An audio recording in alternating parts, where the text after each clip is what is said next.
I got a lot of crazy kooks, but Tell us the craziest one. So in high school, I always had to make sure that in AAU I folded my jerseys and my uniform in the bag, and how I put on the uniform from left sock had to be inside out.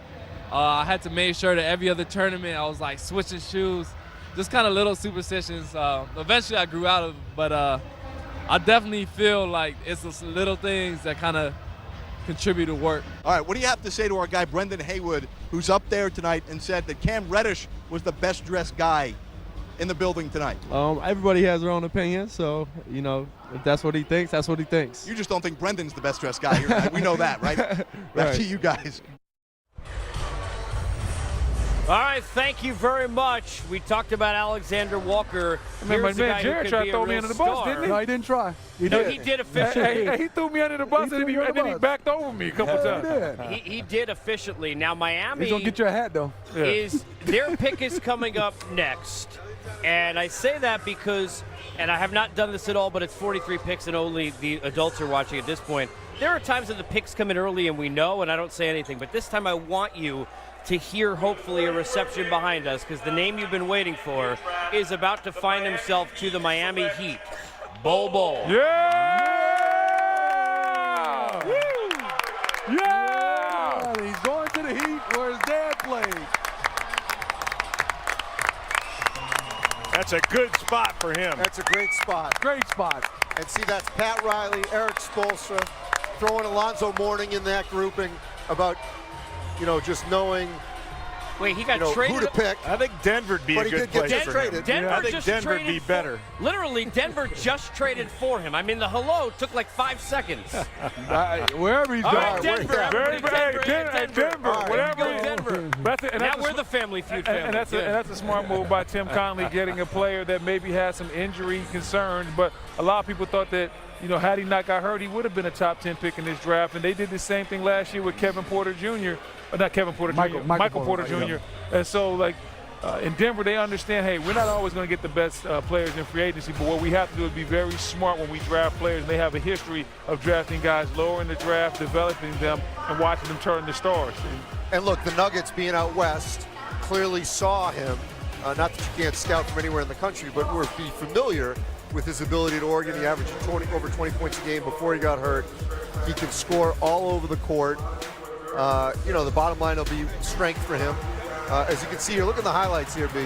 I mean, for his size to be able to stretch the floor like that and finish, I'm telling you, he is an immense talent. Yeah, it is, Andy, and it's fantastic to get a chance to go to the Nuggets. I love when players, I know they go late, but you go to organizations, this is the #1 seed in the Western Conference, and you get a chance to go to a culture that's winning with some young guys and playing against Jokic, the Joker, every day in practice. This should be fun. Two big guys with some guard skills. And you just look at how they, like you said, how they develop their younger guys, whether we're talking about Gary Harris, Jamal Murray, Jokic, Nurkic was there as well. They have a history of taking guys that, you know what, weren't lottery guys, working with them, making sure they get the right type of work in, and then you see them develop into players that we think are stars. And so I think this is a very good fit for Bol Bol. I know it wasn't the outcome he wanted on the night of the draft. He wanted to be a first-round pick, but I'm glad he at least got to go slip and fall to a good area. Yeah, I mean, a year from now, I think he'll be thrilled that he went to a playoff team, and all the pressure will not have been on him to perform if he'd gone to a team that was in a major rebuild.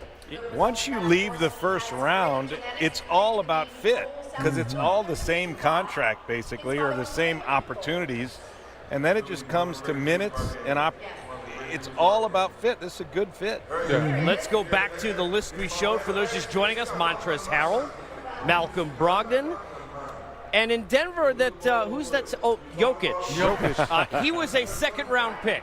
So I'm not trying to put that on him, but here's a team that clearly understands that. By the way, Monte Morris, a late pick, was 51 or something like that, and he was playing minutes this year. You know, it's interesting because we're going to talk a lot leading, and there is that list, guys. Thank you.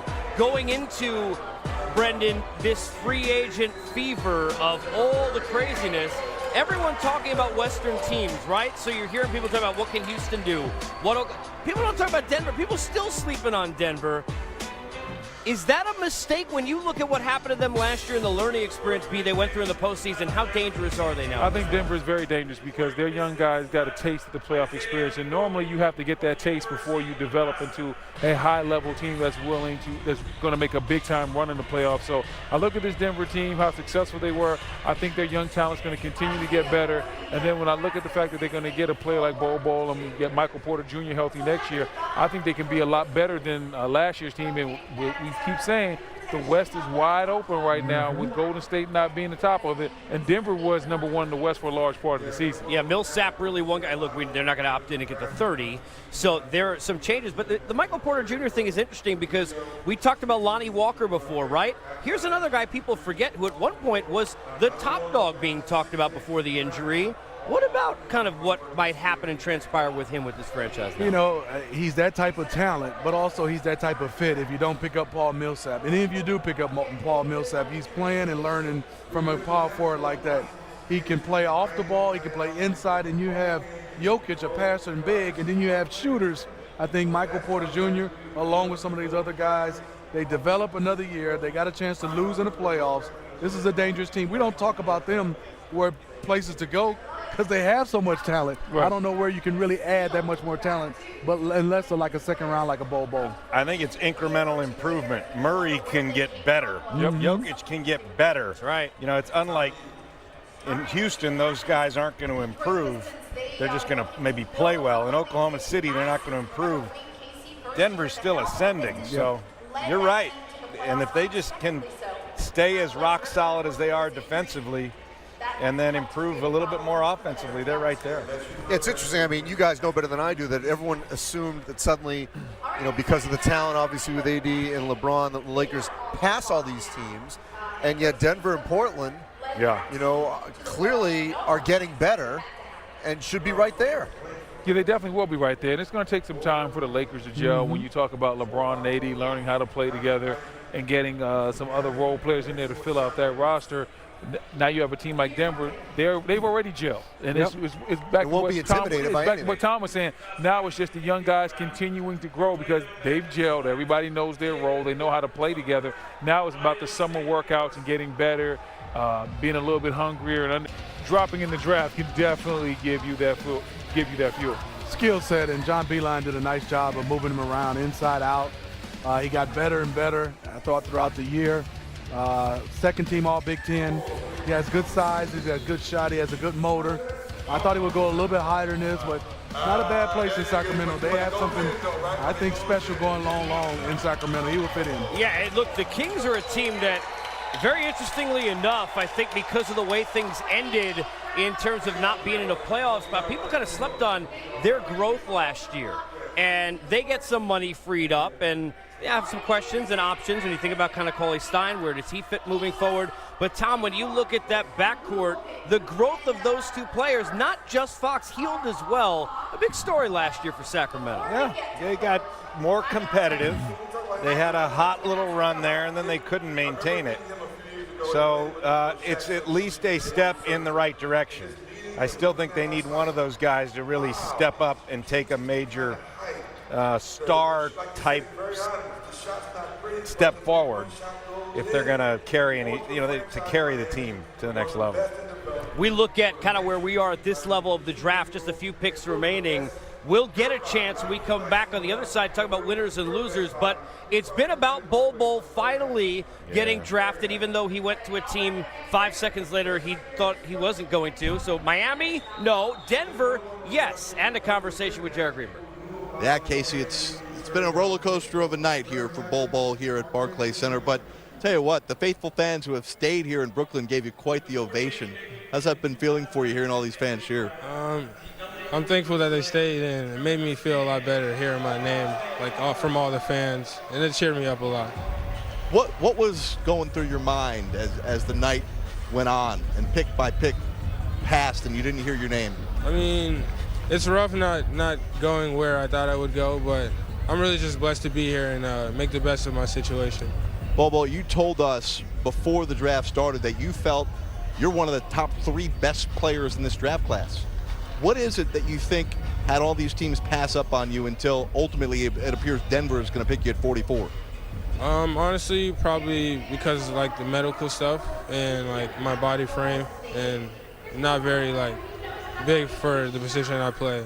So I think that's probably their main concerns. All right, those were what they maybe felt, the reasons why. Can you overcome that? Do you feel like your foot is healthy enough to survive a full NBA season and multiple NBA seasons?